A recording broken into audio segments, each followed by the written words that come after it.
listening to the IELTS podcast. Learn from tutors and ex-examiners who are masters of IELTS preparation. Your host, Ben Worthington.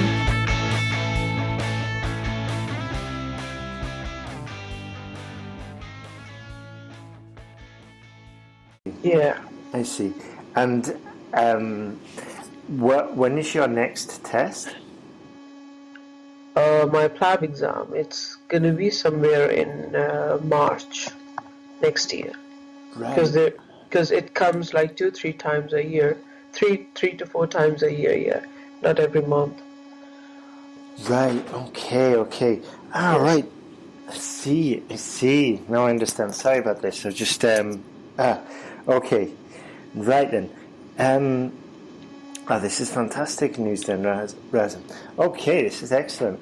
I got mixed up with another student called Raza, who's also going to be having a class today, but he's going to have a class. This is actually an interview, isn't it? Sorry, I've got mixed up. Yeah, it's an interview. Yeah, you don't need any more tuition, eh? You've nailed it. You nailed it. Okay, Raza, just give me. I'm gonna put my microphone in. Actually, it should be okay. So tell me, right then, Raza. Fantastic. Shall we just jump straight into the interview? Yeah, please. Yeah. I thought we had already started. Sorry, no. This is just me, just sort of like having, just like warming up because I was thinking it was sort of like a class. All right, sorry. So I'll let's just go straight into it. So hello there, IELTS. Actually, no, I'll make a clap. I'm just going to make a big clap so I know exactly where it starts. Like. Hello there, IELTS students. Welcome to IELTS Podcast. I'm your host, Ben Worthington, and I'm here today with Mohammed Raza, or just Raza, as he prefers to be called. A very cool name, as I mentioned before when we were just chatting. And he has been he's been studying with me. He's been doing a lot of IELTS exams before he started with me, and since working with me, he's had quite a lot of success, and I'll just get on with it. So welcome to the interview, Mohammed Raza. How's it going? Thank you very much. It's going good. Excellent. It's going great, actually. Yeah. Great. So, Can you just give me a bit of an overview, like your situation before, just like you said a few minutes ago before I was recording. Sorry about that. All right, it's okay.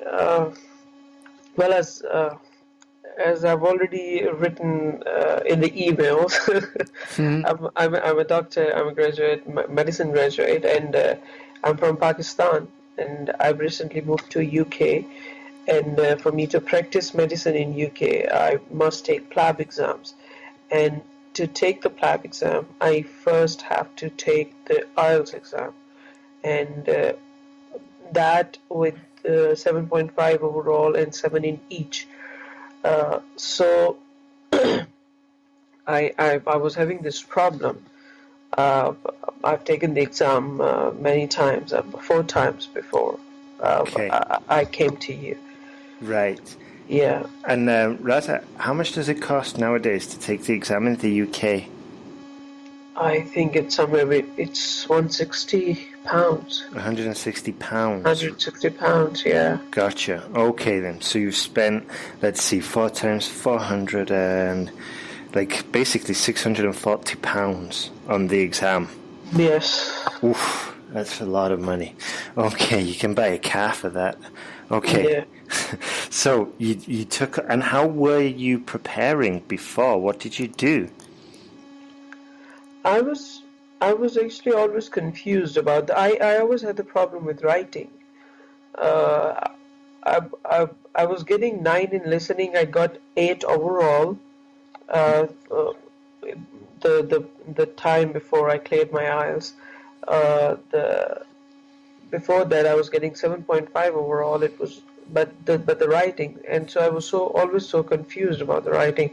I was concerning different sources from the internet, and they were all very confusing. So that's why I think that's why I never made it, because I was never guided towards the right direction.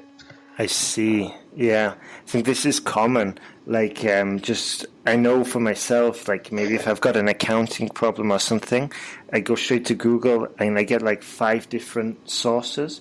And maybe one source is good for one part, the other source is good for the other. But the problem is, if you like following 5 different guides to get to a single destination, it can get quite confusing.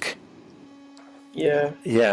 So, that was a problem, actually. Right, I see. So, so what parts were you having most difficulty with regarding the writing? I think the second part, task two. Task two. Yes. Yeah. Okay. And what specifically was the problem there for task 2? I was just not writing it right. I mean, the structure was out. Okay. I was always getting 6.5. I don't know, for some reason I was always getting 6.5. Right. Yeah. I see. Okay. And how did you, when you did your writing, before doing the course with me, when you did the writing, how did you go about it? Did you have a plan? Did you have a system? With you? No, before me. Before.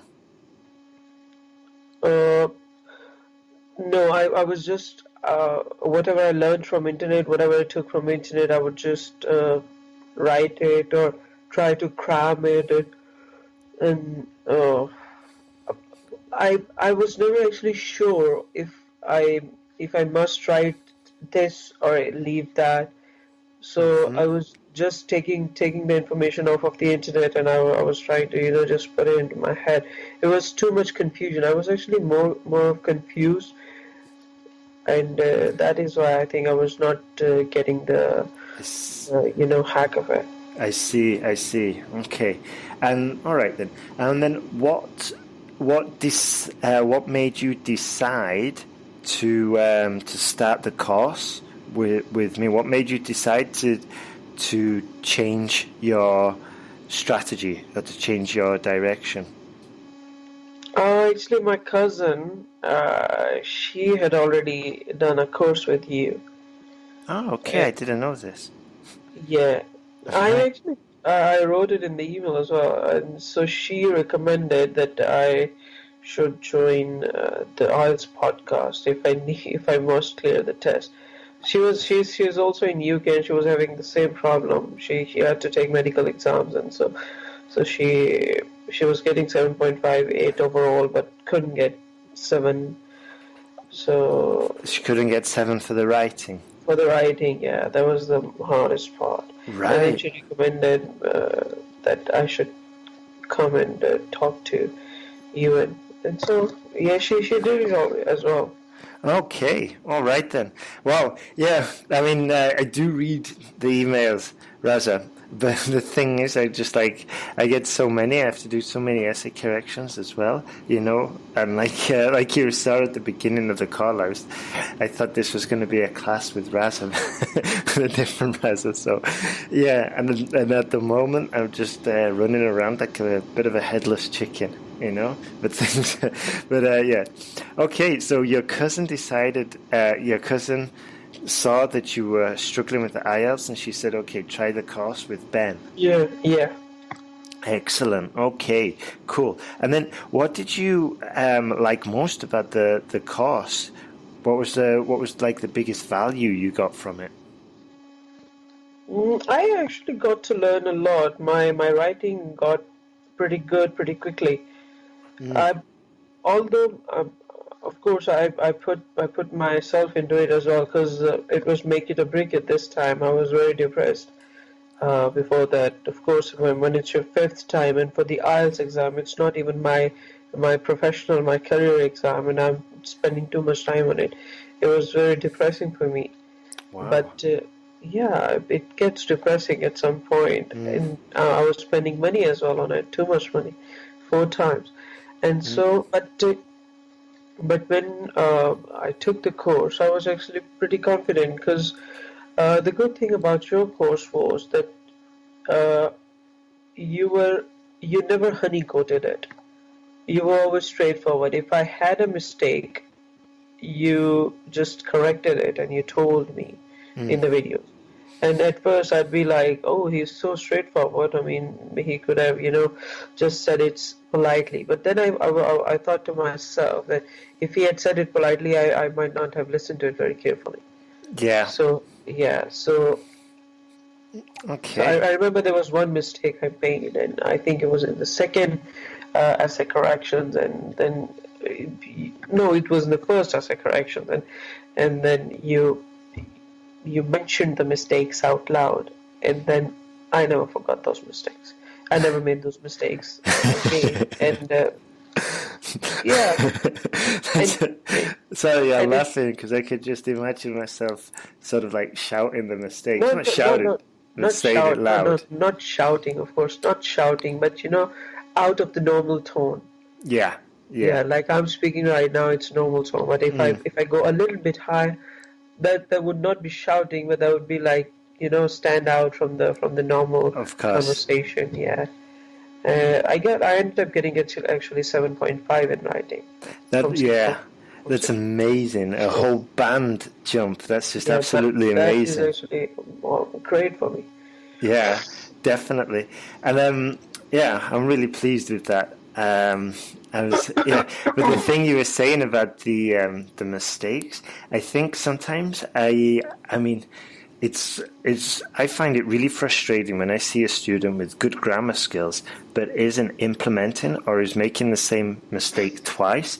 And sometimes I do try and control myself, like not to shout, but I do sort of like raise my voice. In fact, the other day I was correcting the essays in the coffee shop, and I had my headphones on, and as soon as I took my headphones off and I started talking, just to continue doing the essay correction, I realized, Christ, I must have been talking really loud. But I like, it can be really frustrating for me if I see a student's got the ability but isn't sort of like doing what's necessary to pass, and especially if I know they can pass, which is exactly your case. Okay, so for you, it was getting the feedback that was probably the most valuable part of the course. Yeah, the feedback was the most valuable part, actually. Excellent. Okay then, and that's good. That's good because I'll just tell the students what happens is that you watch a few videos, then you get an assignment, and you've got to get that assignment written, and then you've got to submit essays using the new knowledge that you've learned. Submit the essays, and then I review them sort of like in a video screen capture, and go through, tell you the grammar mistakes, tell you how to improve, and then send you back a link of the video of your essay. And that's how the sentence guide works, and we do that for like about 8 essays in total, and then you can get some more essay corrections if you wish.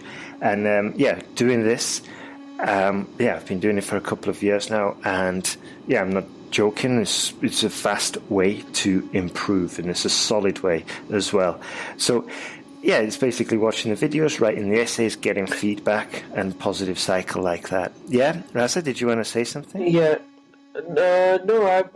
just want to say I want to take the course again, actually. The reason being for it, the requirement for the PLAB exam is 7.5 overall and 7 in each. But now if I clear my exams, PLAB exams, then I'll have to take another IELTS exam to start practicing in UK.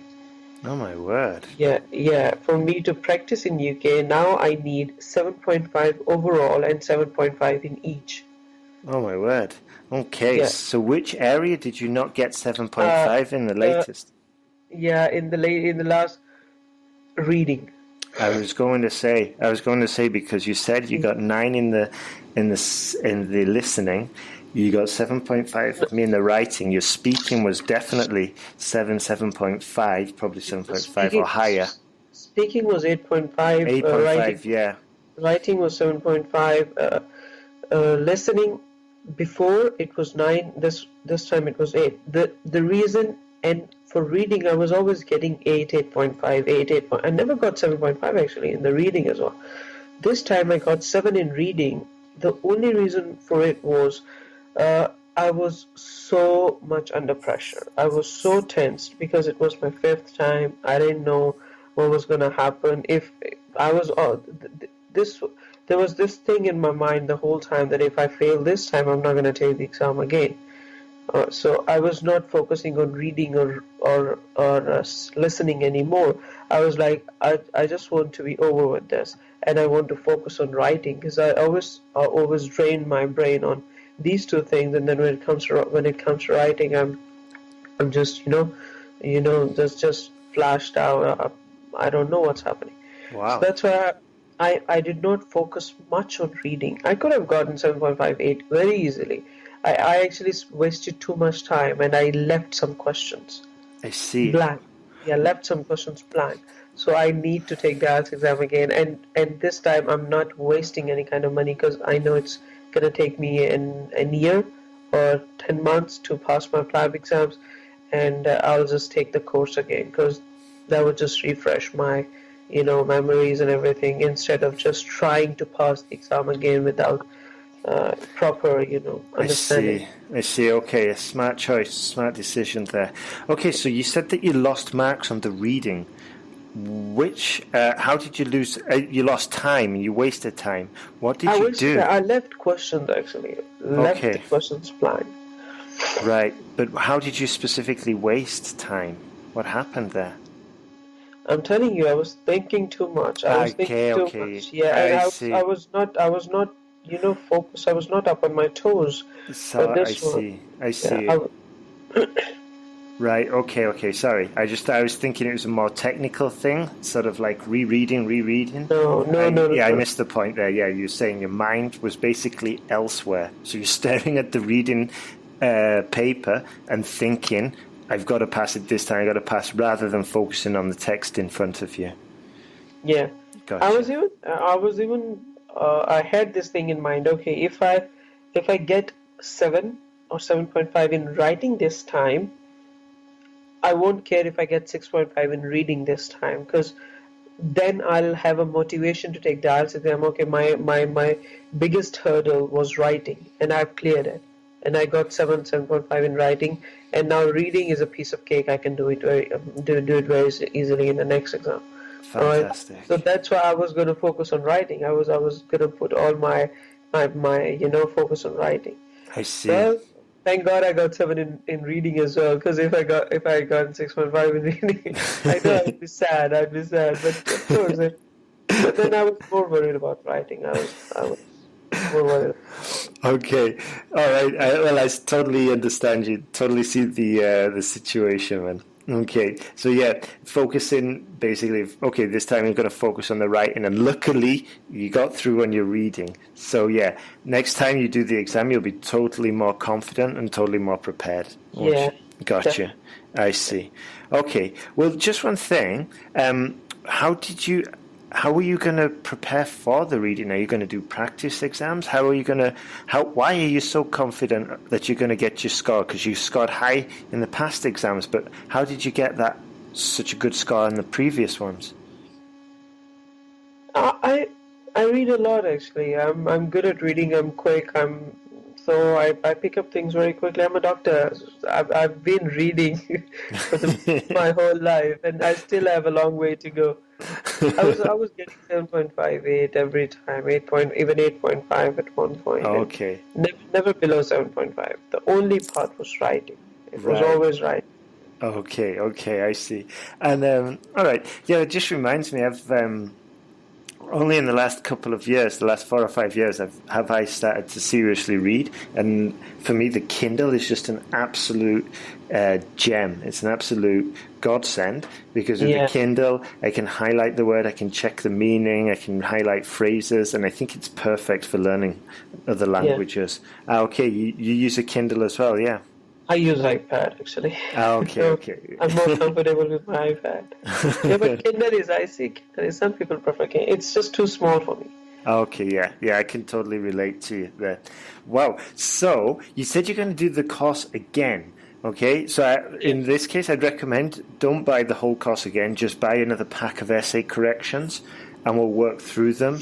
And but I think that's a super smart thing to do, because if you don't maintain your level, it slips. It's just like doing a sport. Unless you're practicing quite frequently, you're going to get rusty and you'll forget a lot of stuff and go back to your old ways. I'll just take the essay corrections course. Yeah, cool. All right, and do you have any other tips for the students who are struggling with their IELTS exams? Well, don't be confused. At the first, just don't go about opening every page on the internet. That was the biggest mistake I was making. Yeah. People were saying, you're a doctor, why can't you clear IELTS exam? I mean, normally it's a perception that, doctors are very intelligent and they must be able to clear all the exam. I was like, I don't want to curse, I'm sorry, but the thing is that I never knew my mistake, actually. You can't do anything unless you know where you're getting wrong. You can't do something right? So I would say don't go about confusing yourself from the internet. It is worth it. Mm-hmm. It is, honestly, to be very honest, I'm not lying to you, it is very worth it. Just take the course. Mm-hmm. Unless you want to, try like 2-3 times and waste 3 times more money on the IELTS exam. Just take the course. It's very easy. You know what, Ben? I was, at first, when you gave me the structure and everything, I was very confused. I even I called my cousin and asked her if this is the right place, because I have tried many places before, and because the kind of structure that you gave me for essays and the way I was doing it, I was like, that seems too easy. If I just put the, it was just Legos. If I just put the right pieces in right places, and that's done. I don't need to bring something out of me to get it done. Yeah. So she said, just go with it. For once, just go with it. If you don't pass it, then do whatever you want from the next time on. Yeah. I was like, I'll come catch you if I don't clear it, because I've spent money on the course this time as well. And she'll be like, don't worry. Trust me. Thank God. Yeah. I could tell. Yeah, I could totally understand. I mean, I was surprised, and I was like, as soon as I started testing the structure, I was surprised, and I was like, okay, it's actually a lot more simpler than I thought, and maybe we can add this, and maybe I can add that, but and then I thought, actually, it's just going to be overly complex. And that complexity is not necessary.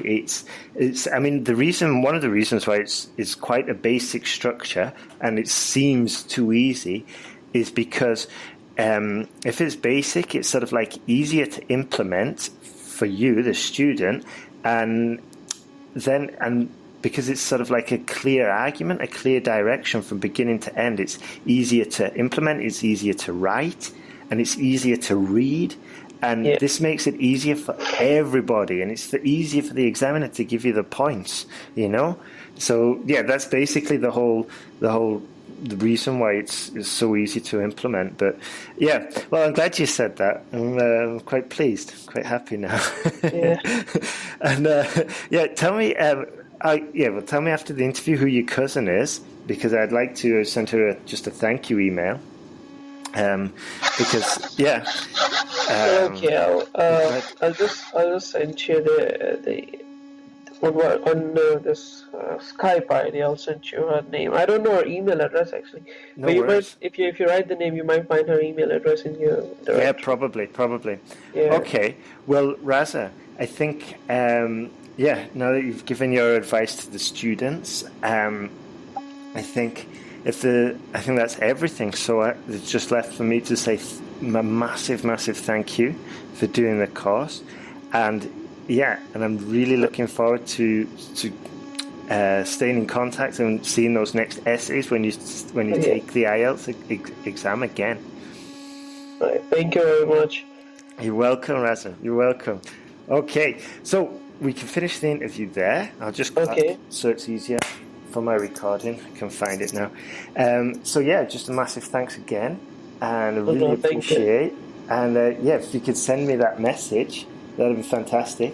And if you just keep an eye out on IELTS podcast, do you actually listen to the podcast? Sometimes I do, but not all the time. I'm very honest. Okay, no worries. Yeah.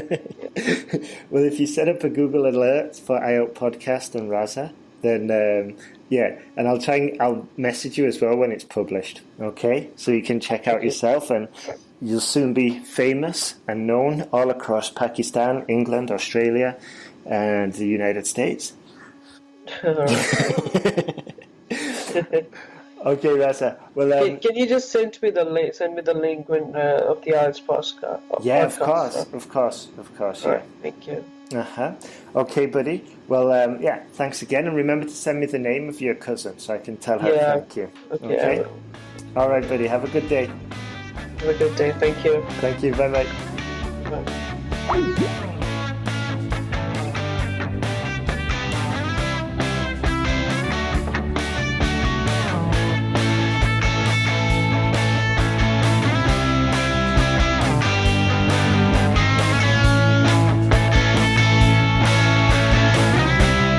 Thanks for listening to IELTSPodcast.com.